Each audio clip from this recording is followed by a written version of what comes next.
하나님 말씀 예레미야 1장 1절부터 10절까지 저 여러분들이 함께 보도록 하겠습니다. 예레미야 1장 1절부터 10절까지 저 여러분들이 한 절씩 교독하도록 하겠습니다. 제가 1절 읽도록 하겠습니다. 베냐민 땅 아나돗의 제사장들 중 hil기야의 아들 예레미야의 말이니라. 아만의 아들 유다 왕 요시야가 다스린 지 13년에 여호와의 말씀이 예레미야에게 임하였고, 요시야의 아들 유다의 왕 여호야김 시대부터 요시야의 아들 유다의 왕 시드기야의 11년 말까지 곧 5월에 예루살렘이 사로잡혀 가기까지 임하니라. 여호와의 말씀이 내게 임하니라. 이르시되 내가 너를 모태에 짓기 전에 너를 알았고, 내가 배에서 나오기 전에 너를 성별하였고, 너를 여러 나라의 선지자로 세웠노라 하시기로, 내가 이르되 슬프도소이다. 주 여호와여 보소서. 나는 아이라 말할 줄 알지 못하나이다 하니, 여호와께서 내게 이르시되 너는 아이라 말하지 말고 내가 너를 누구에게 보내든지 너는 가며 내가 내게 무엇을 명령하든지 너는 말할지니라. 너는 그들 때문에 두려워하지 말라. 내가 너와 함께하여 너를 구원하리라. 나 여호와의 말이니라. 여호와께서 그의 손을 내밀어 내 입에 대시며 여호와께서 내게 이르시되 보라, 내가 내 말을 내 입에 두었노라. 보라, 내가 오늘 너를 여러 나라와 여러 왕국 위에 세워 내가 그것들을 뽑고 파괴하며 파멸하고 넘어뜨리며 건설하고 심게 하였느니라 하시니라. 아멘. 자, 예레미야서가 몇 장까지 있을까요? 왜 예레미야서가 52장까지 있는지 아세요? 예. 예레미야가 오이를 참 좋아한대요. 그래서 52장이라고 합니다. 자, 우리 PPT 한번 볼까요? 농담이니까 그런 거 적지 마세요. 저도 오이를 좋아합니다. PPT 처음 한번 그림 보이시죠? 누구일까요? 어떻게 아셨어요? 누가 그렸을까요? 혹시 그림에 조예가 깊으신 분? 미켈란젤로가 그린 선지자 예레미야라고 합니다. 여러분이 상상했던 예레미야와 비슷하세요? 아니죠. 예레미야는 어땠을 것 같아요? 자, 예레미야를 가장 큰 특징 한마디로 이야기하면 어떤 선지자라고 말할 수 있을까요? 맞아요. 눈물의 선지자라고 하는데 좀 마르고 그랬을 것 같잖아요. 근데 미켈란젤로는 이렇게 예레미야를 그렸대요. 근데 자세히 보면은 사실 머리도 빗지도 못하고 흥크러져 있고요. 그 다음에 하얀 턱수염 뿐만 아니라 깊은 고뇌, 잘 안 보일 텐데 나중에 한번 인터넷에 찾아보십시오. 이마에 주름도 깊게 있고 눈도 새하얗던, 그러니까 구체적인 모습 하나하나를 보면은 정말 고민과 아픔 속에 있다라는 거예요. 그런데 이렇게 그림을 보면 예레미야가 불쌍해 보여요? 안 불쌍해 보여요? 안 불쌍해 보이죠. 왜 그럴까요? 풍채가 좋으니까. 그러니까 풍채가 좋은 사람들은 늘 손해예요. 그렇죠? 조금만 먹어도 그만 먹으라고 이야기하고, 마른 사람은 아무리 먹어도 괜찮은데 그 다음에 풍채가 좋으면 힘들어도 힘든지를 몰라요. 잘 지내려니 생각하는데 미켈란젤로는 아마 그런 걸 그리고 싶었던 것 같아요. 실제 구체적인 모습 속에서는 고난과 아픔이 있지만 전체적으로는 여전히 평안한 예레미야의 모습을 그리고 싶었던 것 같습니다. 왜 그 평안함을 유지할 수 있었던 이유가 뭘까요? 바로 하나님이 늘 함께 하셨고 하나님의 음성을 들었고, 뿐만 아니라 예레미야 마음 깊숙이 예레미야를 아프게 한 것은 이스라엘 백성의 남유다들 유다의 심판인데 그것이 심판으로 끝나지 않는다라는 걸 알았다라는 거예요. 그것이 반드시 회복으로 간다라는 사실을 알았기 때문에 한편으로는 정말 아프지만 한편으로는 하나님 안에서 평안함을 유지할 수 있는 그런 복합적인 마음을 그리고 있었던 것 같습니다. 여러분, 우리도 예레미야서를 읽으면서 끊임없이 심판의 메시지도 보아야 되고요. 그 속에 흐르고 있는 하나님의 구원과 소망의 메시지도 읽을 줄 알아야 된다라는 거예요. 그래서 마치 우리 정말 사랑하는 자녀를 매질할 수밖에 없는 그 부모의 마음을 느낄 수 있다라면, 그래서 어떤 분은 그렇게 이야기하는 것 같아요. 예레미야서는 정말 성숙한 사람이 이해할 수 있는 성경책이다 라고 이야기를 합니다. 그래서 그런 마음을 가지고 읽으시면 좋을 것 같습니다. 자, 예레미야의 서를 들어가기 전에 예언 시기에 대해서 잘 알아야 됩니다. 여러분 교재에도 있고요. 오늘 이제 보면은 예언 시기가 언제였을까요? 자, 다음 넘겨주세요. 네. 우리가 눈여겨보아야 되는 것은 열왕기 하 17장이 뭐가 있어요? 북이스라엘 멸망이 있다라는 거예요. 여러분 선지서를 이해할 때 선지자들이 많이 있잖아요. 가장 쉽게 이해할 수 있는 방법은 뭐냐면 선지서의 대부분은 멸망기 직전에 기록되었다라는 거예요. 그러니까 많은 선지서들은 어디 있냐면 이스라엘 멸망과 북이스라엘 멸망과 남유다의 멸망 직전에 쓰여졌다라는 거예요. 그러니까 북이스라엘 멸망 직전에 어떤 책들이 쓰여졌어요? 호세야, 아모스, 요나 이런 책들, 요엘서, 오바다, 물론 이건 조금 시대가 다른데 이런 책들이 쓰여졌다라는 거예요. 그리고 남유다의 멸망기에는 어떤 책들이 쓰여졌어요? 이사야, 미가, 나움, 스바냐, 에레미야, 하박국. 그리고 멸망기를 지나면서 다니엘, 에스겔이 쓰여졌다라는. 그러니까 선지서의 많은 책들이 멸망기에 쓰여졌다라는 그 개념을 여러분들이 가지고 있는 게 중요합니다. 그러면 선지자들은 그 멸망기에 무엇을 얘기했을까요? 무엇을 얘기했을 것 같아요? 곧 멸망이 다가와요. 그러면은 하나님은 선지자들을 통해서 무엇을 말씀하셨을까요? 회개하라. 어떻게든 멸망시키지 않고 그 백성들을 돌이키려고 선지자들을 수없이 보냈다라는 거예요. 어떻게는 끝까지 어떻게 해보려고 했는데 이스라엘 백성들은 결국에는 멸망의 길로 갔다라는 그 시기에 아픈 하나님의 마음을 여러분들이 읽을 수 있어야 됩니다. 어찌됐든 17장에서 이스라엘이 멸망당하고요. 이제 히스기야 시대부터는 이제 남유다만 남아요. 북이스라엘이 어떤 나라에 멸망당했을까요? 아수르라는 나라에 멸망당했어요. 남유다에 혼자 가는데 여러분 우리가 눈여겨봐야 될 것은 히스기야 시대에 누가 있냐면 이사야 선지자가 있어요. 그렇죠? 그 다음에 예레미야는 언제 있어요? 바로 포로기 멸망 직전의 선지자였다라는 거 아시면 돼요. 조금 이따 살펴볼 건데 여러분 이사야 선지자와 예레미야 선지자를 여러분들이 잘 이해를 하는 것이 중요합니다.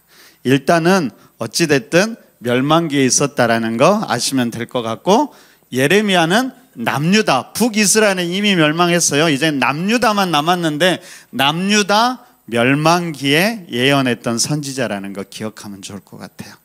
자, 남유다는 어떤 나라에 멸망당했을까요? 바벨론. 그러니까 북쪽은 아수르, 남쪽은 바벨론에 멸망당했다라는 거 아시면 될 것 같습니다. 자, 그리고 왕하 끝과 예레미야 시대가 겹쳐 있다라는 거. 자, 그러니까 열왕기하 끝에 25장 마지막 장면과 예레미야 52장 거꾸로 해도 비슷하잖아요. 52장, 25장 마지막 장면이 같아요. 그러니까 끝까지 같이 예루살렘 성의 멸망과 그 다음에 여호야긴인가요? 긴의 회복에 대해서 이야기하면서 멸망이지만 소망을 두고 마무리가 되고 있다는 것도 여러분들이 기억하시면 좋을 것 같습니다. 자, 이렇게 기억하시면 하고 나아가고요. 같은 시대 선지자가 나움, 스바냐, 하박국이 있었고요. 다니엘, 에스겔도 사실은 같은 시대로 볼 수 있습니다. 그래서 이 전체를 같은 시대로 여러분들이 보시면 예레미야와 같은 시대라고 보시면 좋을 것 같습니다. 너무 자세히 하려고 하지 마시고요. 그 정도 여러분 머릿속에 담으면 좋을 것 같습니다. 근데 우리가 예전에 구약 그림을 그렸잖아요. 큰 사각형을 그리라고 했어요. 그렇죠? 그 다음 뭘 그려야 돼요? 구약 지도 큰 배를 그리라고 했잖아요. 큰 배가 있으니까 닻을 내리고 있다고 그랬어요. 자, 이 위에서 누가 낚시를 예.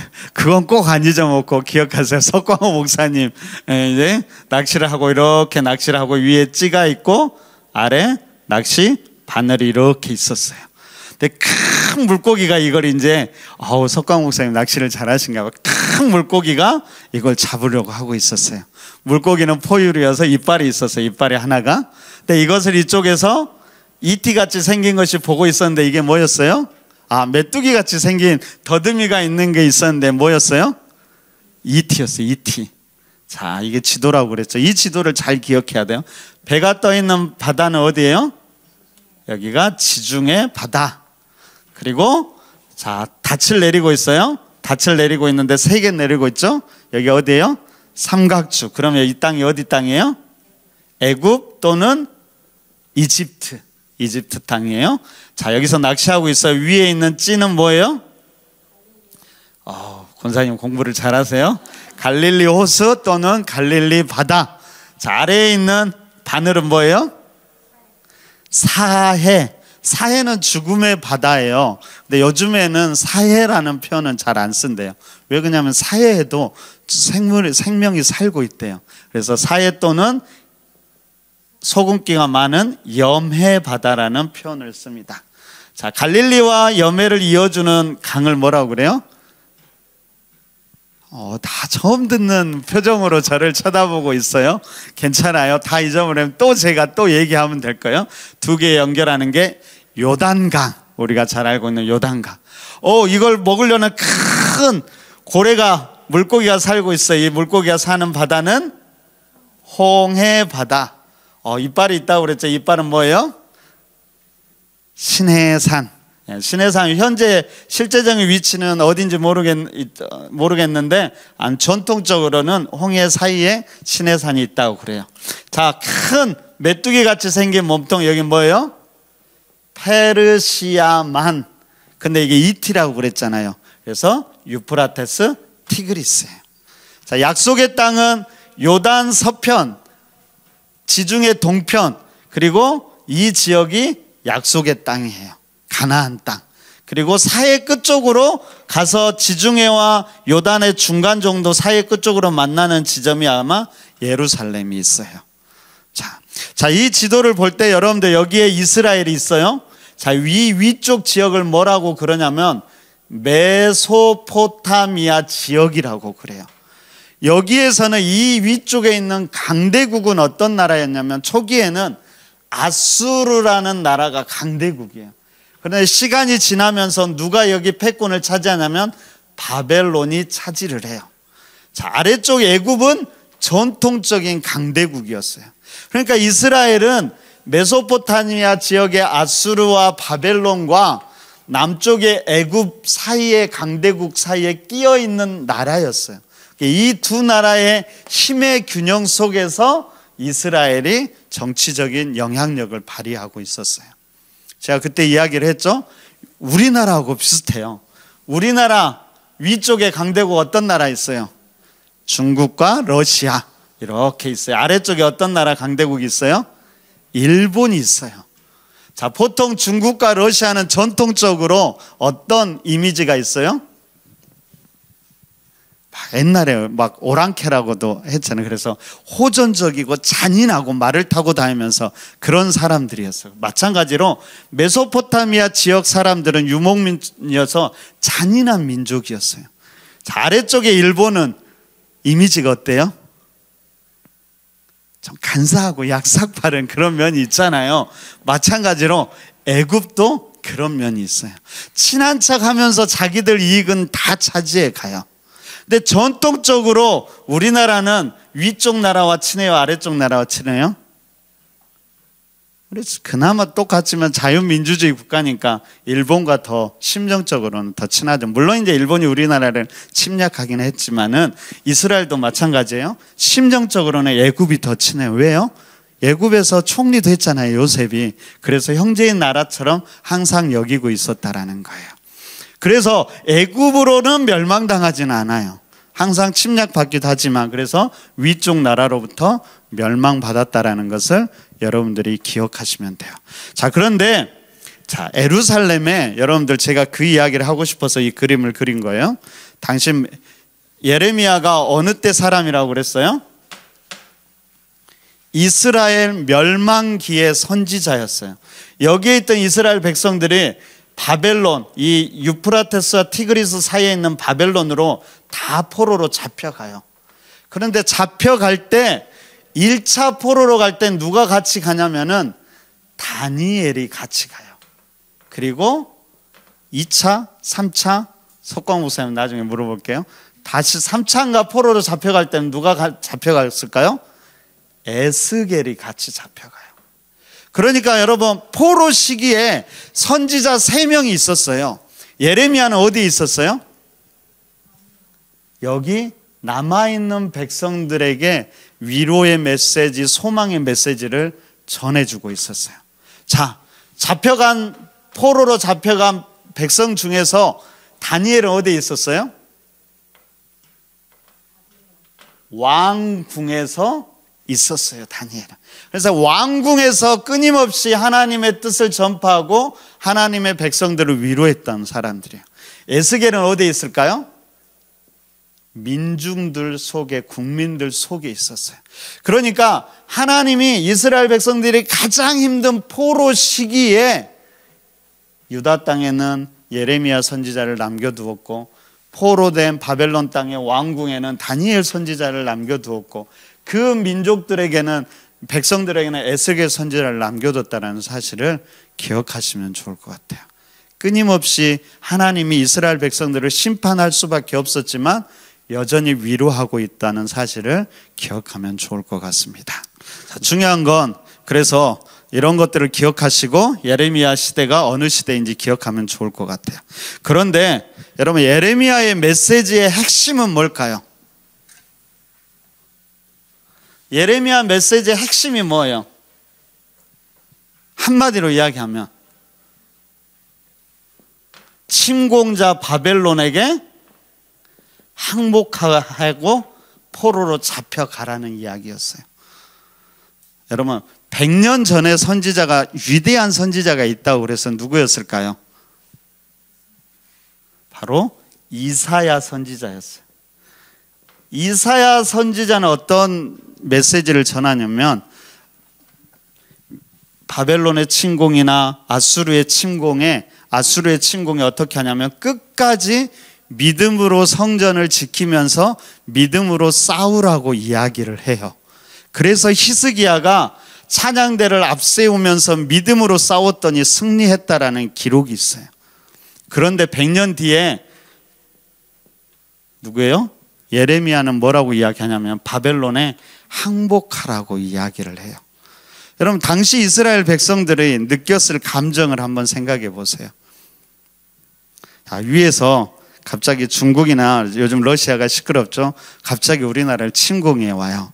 우리가 우크라이나에 무기를 댄다고 하니까 러시아가 갑자기 중공가에서 우리나라를 침공해 와요.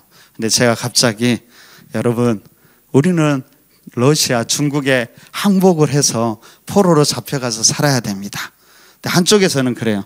아니야, 우리는 결사항전으로 믿음으로 기도하면서 싸워야 합니다. 제가 기도해 드릴 테니까 여러분들 우리가 믿음으로 하나님만 의지해서 싸우면서 우리 가정과 자녀들 이 땅을 지킵시다. 뭐가 더 멋있어요?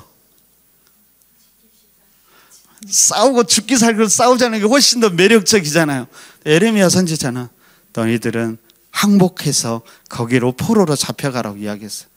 수년 전에 이사야 선지자는 싸우라고 이야기해서 이스라엘 백성들은 성전을 어떻게든 지켜야 된다라는 마음을 가지고 있었는데 오히려 예레미야는 그렇게 외치고 있다라는 거예요. 이스라엘 백성들이 예레미야를 쉽게 받아들일 수 있을까요? 그런 고민들도 우리는 예레미야서를 읽으면서 해봐야 돼요. 여러분들 뭐가 하나님 뜻이 맞아요? 아니 어쩔 때는 지키라고 했다가 어쩔 때는 그냥 버리고 다 성전도 파괴되니까 버리고 잡혀가라고 했다가 뭐가 맞냐 그거예요. 여러분 성경을 보면 끊임없이 이런 긴장 관계를 잘 이해해야 돼요. 그래서 성경의 믿음을 믿음으로 살아간다라는 것은 저는 이 긴장 관계를 잘 이해하는 것이라고 생각하고요. 그 긴장 관계를 잘 우리의 삶에 반영하는 것이라고 생각합니다. 여러분, 성경에 보면, 우리가 자세히 보면 끊임없이 반대되는 이야기들이 많아요. 어쩔 때는 하나님 우리를 다 사랑한다 하고 용서해 준다고 하는데요, 어쩔 때는 우리를 심판한다고 하고 하나님이 의로 우리를 처벌한다라고 이야기해요. 어떻게 받아들여야 하냐, 그거예요. 해결책은 그거예요. 여러분들, 하나님은 고정불변의 법칙은 저는 없다라고 생각해요. 중요한 건 뭐냐, 끊임없이 하나님과의 관계가 중요해요. 관계 속에서 그때그때 하나님이 우리에게 전하는 메시지를 이해하고 반응할 줄 알아야 된다는 거예요. 여러분, 이사야 선지자 때 말한 게 맞아요? 예레미야가 말한 게 맞아요? 둘 다 맞아요. 이사야 선지자 때는 이사야 선지자에게 이야기했던 것이 하나님의 뜻이었고요, 예레미야 시대에는 예레미야 시대에 예레미야를 통해서 말하는 것이 하나님의 뜻이었다라는 거예요. 그 하나님과의 관계 속에서 끊임없이 하나님의 뜻을 이해해 가야 된다라는 걸 기억하시면 좋을 것 같습니다. 그래서 이런 생각을 가지고 여러분들이 예레미야를 묵상해야만 합니다. 자, 예레미야의 인적사항 한번 알아보도록 하겠습니다. 예레미야 아버지는 누구였을까요? 예레미야 아버지, 예레미야는 제사장이었던 hil기야의 아들이었어요. 그러니까 제사장 가문이었어요. 그의 고향은 어디였을까요? 그럼 잘 모르시면, 혹시 우리 교재에는 안 나와 있나요? 제가 안 적었네요. 여러분들 공부하라고 제가 안 적었습니다. 자, 아나돗, 그러니까 제사장 가문의 아나돗에서 살고 있던 제사장 가문의 예레미야 제사장이었어요. 근데 여러분, 우리가 다윗 때를 잘 이해해야 되는데요, 다윗의 혹시 아들들 첫째가 누구였을까요? 암논. 둘째는 누구였을까요? 잘 모르는데 다니엘이었어요. 다니엘. 셋째는 잘 알아요. 누구였을까요? 압살롬. 넷째는 아도니야. 그리고 점점점 계속 있다가 그냥 유명한 사람 중에 막내가 솔로몬이었어. 솔로몬. 근데 암논은 누이 다말을 범죄하다가 압살롬이 죽여버려요. 그렇죠? 그리고 다니엘은 성경에 정확히 잘 나오지 않은데 좀 병약했다라고 알려져서 일찍 병으로 죽었다라고 일반적으로 신학자들은 이야기해요. 압살롬은 반역을 하다가 결국에는 죽음을 맞이해요. 자, 서열상 누가 왕위를 계승해야 돼요? 아도니아가 계승해. 당연히 자기가 왕이 될 거라고 생각을 했어요. 이때 이 아도니아를 지지하던 사람이 누구였냐면 군대 장관 요압이라는 사람과 그 다음에 제사장 아비아달이 이 아도니아를 지지합니다. 그런데 갑자기 솔로몬을 지지하던 사람들이 나타나게 됐어요. 누가 가장 지지해요? 솔로몬의 엄마 밧세바, 그리고 나단 선지자, 그리고 제사장 중에 사독 계열의 제사장들이 솔로몬을 지지했어요. 자, 그런데 아도니아는 당연히 자기가 왕이 될 거라고 생각해서 사람들을 이끌고 저 지방에 가서 왕이 되려고 이렇게 했어요. 그러니까 밧세바파에 있던 밧세바가 보니까 큰일 난 거예요. 그러면서 다윗을 찾아가서, 아니 솔로몬을 왕으로 삼기로 하지 않았냐? 근데 진짜로 그랬는지 안 그랬는지는 몰라요. 그런데 아마 정신이 이제 다윗이 나이를 많이 먹어서 밧세바가 속였을 수도 있고 진짜로 약속을 했을 수도 있어요. 그래서 찾아가서 왕위로 삼기로 했는데 왜 왕으로 삼지 않습니까? 아도니아가 왕이 되려고 합니다. 솔로몬을 왕으로 삼아 주십시오 라고 하니까 다윗이 솔로몬을 왕으로 선포해버려요. 갑자기 이 사람들은 반역자가 된 거죠. 그러면 솔로몬이 왕이 되면서 요압은 어찌 결국 이렇게 가다가 죽게 되고요, 아비아달도 죽이려고 했지만 제사장이잖아요. 그래서 아버지 선왕과도 함께 했던 제사장이어서 유배를 보내요. 유배를 보낸 곳이 아나돗이었어요. 그러니까 아나돗의 지역은 어디였냐면 제사장들의 유배지였어요.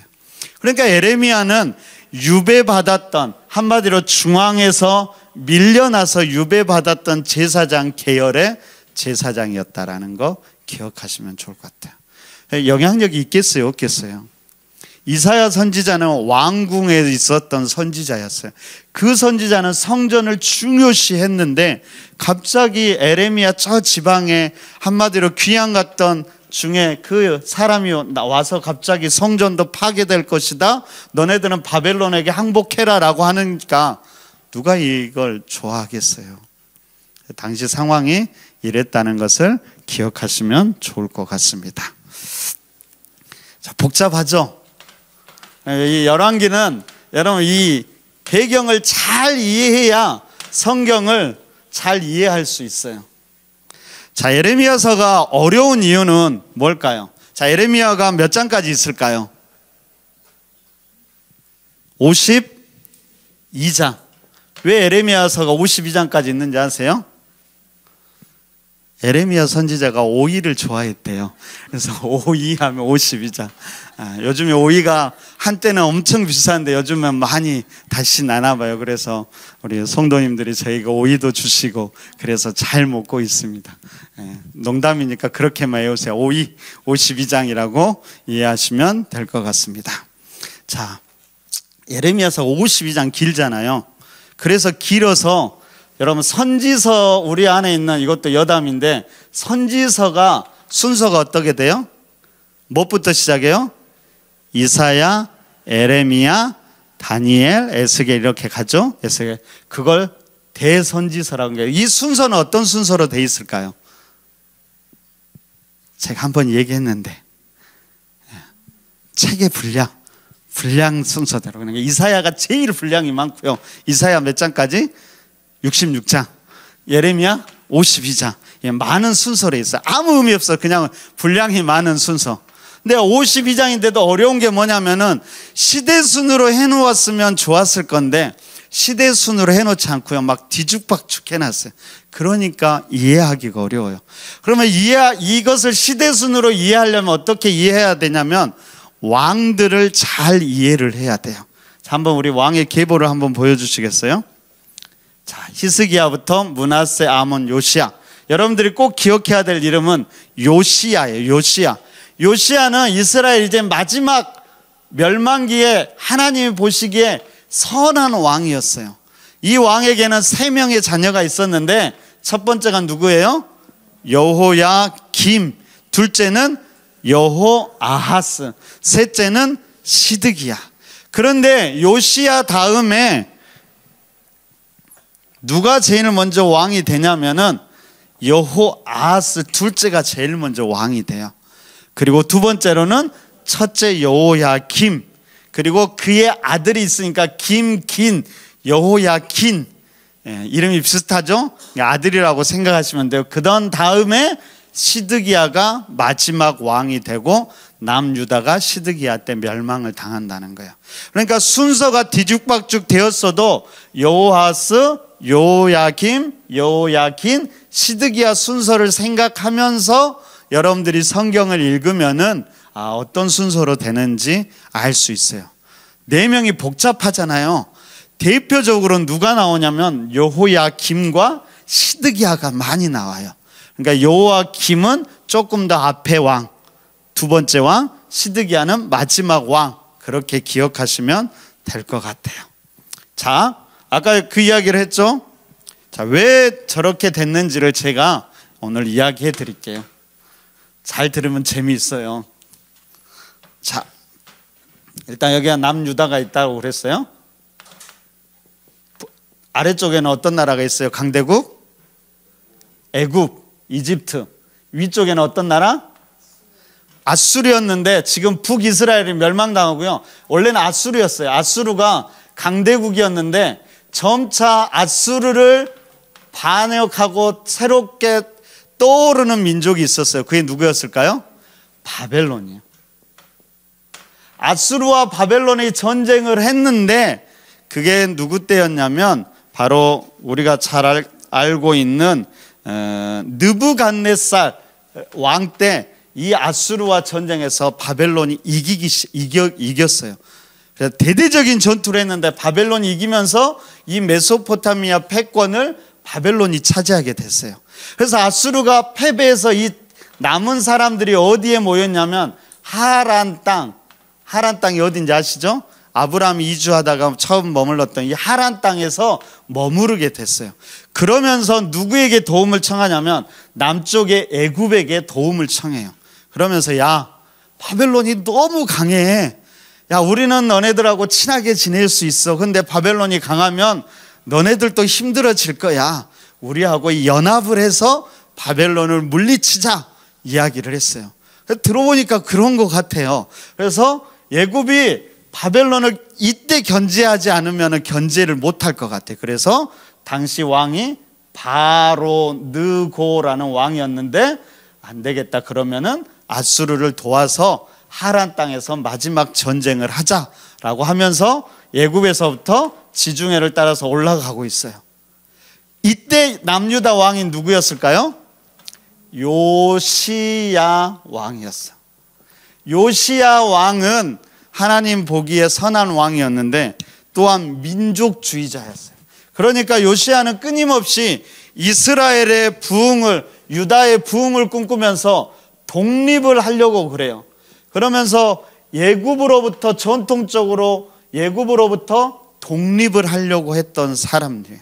그리고 요시야를 지지하던 사람들, 정치 세력을 암하레츠라고 하는데요, 이들도 민족주의자들이에요. 자, 이들이 애굽이 이렇게 올라간다라는 소리를 들었어요. 야, 이때가 기회다. 그래서 여기 무깃도 가면은 무깃도라는 지역이 있어요. 여기는 위에 산을 차지하고 있는 사람이 싸울 때 정말 유리한 거죠. 그래서 이 무깃도에서 애굽을 무찌르자라고 마음을 먹었어요. 근데 애굽이 올라가면서 그 이야기를 하죠. 야, 우리는 너희하고 싸우기 싫어. 너희하고 싸우러 가는 거 아니야. 지금 바벨론을 싸우러 가야. 이것이 하나님의 뜻이야. 그러니까 우리를 건들지 말고 그냥 놔둬라. 우리 지나갈게 하는데 요시야가 아니 끝까지 여기에서 공격을 해요. 그래서 막 자기가 죽는다는 소리를 들으니까 안 죽으려고 이제 왕이 막 평민 옷을 입고 변장을 해서 막 싸웠는데 결국에는 여기에서 요시야가 죽어버려요.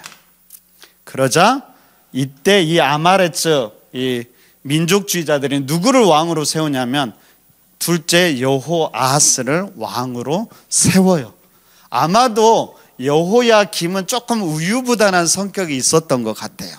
근데 여호아하스가 아마 이런 민족주의적인 성격이 강했던 것 같아요. 그래서 둘째를 왕으로 세웁니다.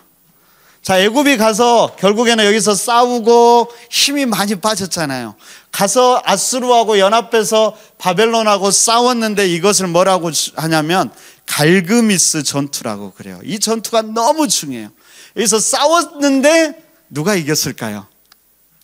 바벨론이 이겼어요. 바벨론이. 애굽과 아수르가 왜 졌을까요? 애굽 바로 누구는 그렇게 생각했을까요? 아, 여기서 힘만 안 뺐어도 이길 수 있었는데 이것들이 우리를 괜히 건드려서 여기 힘 빠져가지고 여기서도 졌다고. 그래서 이 전쟁하고 돌아오는 게 한 3개월이 됐어요. 돌아오면서 화가 나잖아요. 그래서 남은 사람들이 돌아오면서 요시야의 아들 여호아하스를 왕위를 폐위시켜버려요. 여호아하스는 3개월 만에 왕이 돼요. 그리고 여호야김, 원래는 엘리야김이었는데 여호야김이라고 이름을 바꾸고 이 여호야김을 왕으로 세우고 내려왔어요. 그러니까 이제 여호야김은 누구 눈치를 봐야 돼요? 애굽의 눈치를 봐야 되잖아요. 그래서 여기가 이제 세우고 나니까 애굽을 친애굽 성향이에요. 그러니까 바벨론이 화가 나요, 안 나요? 아, 우리가 싸워서 이겼는데 너희들이 우리를 섬겨야지 왜 애굽을 섬기냐? 그래서 바벨론이 이스라엘로 1차로 침공해 옵니다. 침공해 와서 여호야김을 확 겁줘요. 너 우리 잘 섬겨. 우리가 더 힘센 거 알지? 애굽 우리가 다 지켜줄게. 다 이겼어 갖고 막 겁을 주면서 이거를 섬기게 하고, 이때 왕들과 귀족들을 잡아가는데 이것을 1차 침공이라고 그래요. 그리고 이때 다니엘과 여러 왕들을 잡아가요. 그러니까 이 여호야김이 처음에는 바벨론 말을 잘 들어야 되잖아요. 바벨론이 강하니까. 그렇게 3년 동안을 잘 말을 들었어요. 그런데 갑자기 3년 후에, 말했잖아요, 정서적으로는 애굽과 가까워요. 3년 후에 바벨론에 반기를 들기 시작합니다. 그러자 바벨론이 화가 나잖아요. 다시 여기를 공격해 와요. 이것을 2차 침공이라고 합니다. 해서 대대적으로 공격하면서 여기에서 여호야김을 폐위시켜요. 그리고 여기에서 싸울 때 처음에 바벨론의 본진이 오지 않고요, 처음에 이제 선발대가 와요. 그러면서 여호야김을 폐위시키고 죽여버리죠. 그러니까 그의 아들 여호야긴이 잠시 왕위를 차지합니다. 그리고 다시 바벨론 본진이 와서 여호야긴도 잡아가고 시드기야를 왕으로 세워요. 그래서 시드기야가 왕으로 되었던 거예요. 여호야긴, 시드기야가 왕으로 됩니다. 그렇게 하면서 다시 이때 누구를 잡아가냐면 에스겔을 잡아가게 됩니다. 이것이 2차 침공이에요. 시드기야가 처음에는 말을 잘 들었어요. 그런데 바벨론이 잠깐 약해진 틈을 타서 또 친애굽 정책을 취해요. 그러자 바벨론이 다시 여기를 공격해 오는데 이때가 3차 침공이고, 이때 예루살렘이 멸망하게 됩니다. 자, 멸망을 다 했어요. 그래서 이때 이 바벨론에서 예레미야를 들었던 것 같아요. 예레미야는 계속 바벨론에 이렇게 포로로 항복하라고 이야기했잖아요. 그래서 예레미야에게 제안을 합니다. 야, 우리 바벨론으로 따라가면 우리가 너를 잘 대우해 줄게. 바벨론으로 가자. 여기에 남아 있어봐야 희망이 없다. 그래서 바벨론으로 따라갔을까요? 안 따라갔을까요? 안 따라가고 남아있는 백성들과 함께 합니다. 그러자 바벨론이 누구를 세우냐면 총독으로 그달랴를 세워서 이 유다를 통치하게 합니다. 그런데 여전히 이 유다 땅에서는 독립운동가들이 있었을 거 아니에요. 그래서 누구였냐면 이스마엘이라는 사람을 중심으로 독립운동을 하는데, 이 이스마엘이 그달랴도 죽여버립니다. 그리고 누구를 왕으로 총독으로 세우냐면 요하난을 총독으로 세웁니다. 그러니까 그때 예레미야가 또 그 예언을 하는 거예요. 바벨론에는 무조건 말을 들어야 돼. 항복해야 돼. 그러니까 이 사람들이 갑자기 겁이 난 거죠. 바벨론이 다시 침공해 올까 봐. 그래서 이들이 도망갔는데 어디로 갔을까요? 남쪽 애굽으로 도망갑니다. 이때 예레미야도 데리고 가요. 그래서 남쪽 애굽에서 예레미야가 마지막 생을 보내고 자신의 생을 마무리하게 됩니다. 그래서 이런 흐름들을 여러분들이 좀 아시면서 이야기를, 예레미야서를 읽으면 좋을 것 같습니다.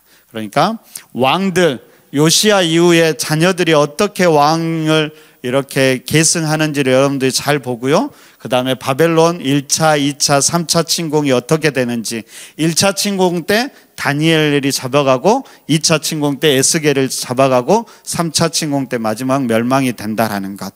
그럼 바벨론은 어떤 정책을 취하냐면 지도자들, 왕족과 지도자들을 바벨론으로 데려가요. 그래서 바벨론에서 바벨론식 교육을 시키면서 바벨론화를 시켜서 다시 보내요. 그러면서 그 나라를 속국으로 다스리게 하는 전략을 취하죠. 그러니까 당시에 이스라엘 백성들이 잡혀간 사람들은 다 지도자들이에요. 그리고 남아있는 사람들은 그냥 서민들, 국민들, 별 볼 일 없는 사람들이 당시 유다에 남아있었다라는 거. 계속 얘기하는 건 뭐예요? 이 남아있는 백성들과 끝까지 함께하면서 남아있던 선지자가 예레미야, 잡혀갔던 포로 중에서 왕궁에 있던 선지자가 다니엘, 백성들 속에 있었던 선지자가 에스겔, 하나님이 이때를 견디게 하셨다라는 거예요. 몇 년을 견디라고 했을까요?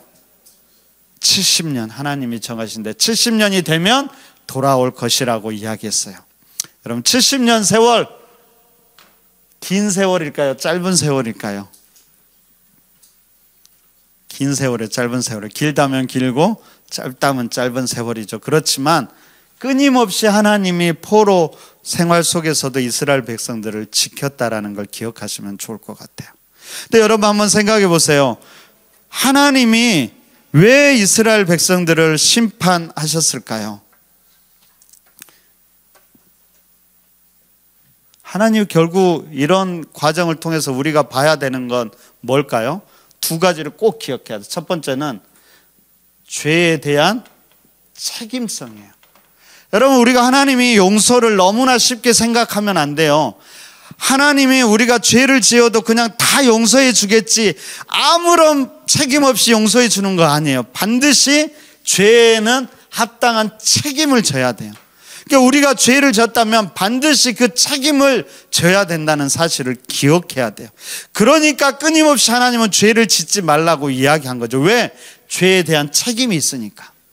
그렇지만 잊지 말 것은 뭐예요? 책임이 책임과 하나님의 심판으로만 끝나지 않는다는 거예요. 반드시 하나님이 다시 회복시킨다라는 거예요. 그러니까 이 70년의 심판의 기간 속에는 죄에 대한 책임을 기억함과 동시에 하나님이 다시 회복시켜가는 과정이라는 사실을 기억하셔야 돼요. 그러니까 우리는 고난 속에서 힘들어하면서 우리의 죄된 모습을 다시 한번 회개하면서 그러면서도 우리는 소망을 잃지 말아야 한다는 것이죠. 이것이 예레미야서가 말하는 겁니다.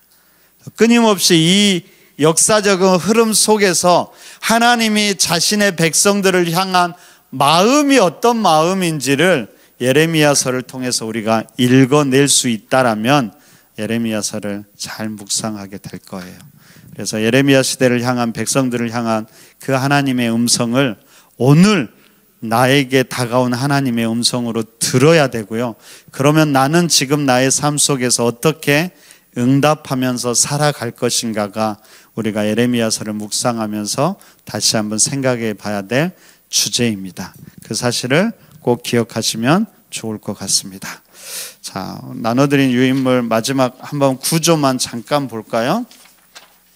자, 크게 나누면은 예레미야서는 두 부분으로 나눌 수 있습니다. 1장부터 25장까지 나누고요. 26장부터 52장까지 나누는데 1장은 소명에 대해서 우리가 나오고요. 마지막 52장은 예루살렘의 함락에 대해서 나와요. 1장부터 25장 전반부는 주로 어떤 내용이 나오냐면 심판이 나와요. 지금 이스라엘 백성들을 심판할 수밖에 없다라는 거예요. 그렇지만 26장부터 51장까지는 어떤 이야기가 나와요? 심판이 심판으로 끝나지 않고 회복한다라는 이야기가 나온다는 사실을 기억하시면 될 것 같아요. 우리 큐티 책은 27장부터 큐티가 되잖아요. 그러니까 회복의 메시지를 읽어낼 수 있어야 돼요. 그래서 어떻게 하나님이 심판 속에서도 우리를 회복하기 원하시는가를 기억하시면 좋을 것 같습니다. 그 아래에 있는 거 잠깐 읽어볼게요. 자, 전반부 1장부터 25장에는 구체적인 시점과 왕들에 대한 언급이 거의 없고요. 계속 유사한 심판의 메시지만 다양하게 제시됩니다. 여기에는 생동감 있는 예언을 위해서 상징 행위를 비롯해 기도와 탄원이 적극적으로 사용합니다. 중요한 것은 바벨론에 항복하는 것이 하나님의 뜻이고 평안을 유지하는 길이라는 사실입니다. 그러니까 이 심판 속에서 우리가 1장부터 25장은 한 장 한 장을 보면서 하나님의 마음이 무엇인지 그리고 그걸 대변하는 예레미야의 마음이 무엇인지를 읽어낼 수 있어야 한다는 겁니다. 자, 뒤로 넘겨보세요. 자, 후반부 26장부터 56장은 주로 회복에 대해서 말씀하시는데 26장부터 34장까지는 성전 설교를 통해 심판하지만 회복할 것을 말합니다. 특히 30장부터 33장은 위로의 책이라 하고요. 이는 심판이 회복으로 연결됨을 이야기합니다. 여러분 30장부터 33장은 너무나 좋은 글이에요. 우리를 위로해 주시고 어떻게 하나님이 새 일을 행하실 것인지 시간이 나면 꼭 한번 읽어보시기 바랍니다. 35장부터 45장까지는 587년 예루살렘 함락 전후의 사건을 이제 왕 중심으로, 여기는 조금 시대순으로 이야기하고 있어요. 그렇게 이야기하는데 마지막 45장은 여호야김 때 바룩에게 구원을 약속한 것을 상기시키며 구원의 소망을 갖게 합니다. 자, 46장부터 51장까지는 열방의 심판을 다루는데 특히 50장부터 51장은 바벨론의 심판을 이야기해요. 바벨론이 심판받는다는 것은 무슨 말이에요? 이스라엘이 회복된다라는 거예요. 그래서 이스라엘의 회복을 예언합니다. 마지막 52장은 가장 중요한 사건, 예루살렘 함락을 다룹니다. 이는 멸망 후기에 해당하는 것으로 예루살렘이 어떻게 멸망당했는지, 성전이 어떻게 회파되었는지 한 번 더 상기시켜 줍니다. 또한 마지막은 사로잡혀간 여호야긴의 해방을 언급하면서 구원에 대한 소망을 갖게 하고 예레미야서가 막을 내립니다. 그러니까 심판과 회복으로 되어 있다라는 거 여러분들이 기억하시면서요, 구체적인 사건들을 묵상해 나가시면 될 것 같습니다. 그러면서 여러분들에게 주시는 하나님의 음성을 들으면 좋겠습니다. 자, 이렇게 여러분 오늘 나눠드린 거 한 장은 이제 가지고 계시고요. 다음에는 이제 좀 구체적으로 한 장 한 장 저희들이 살펴보도록 하겠습니다.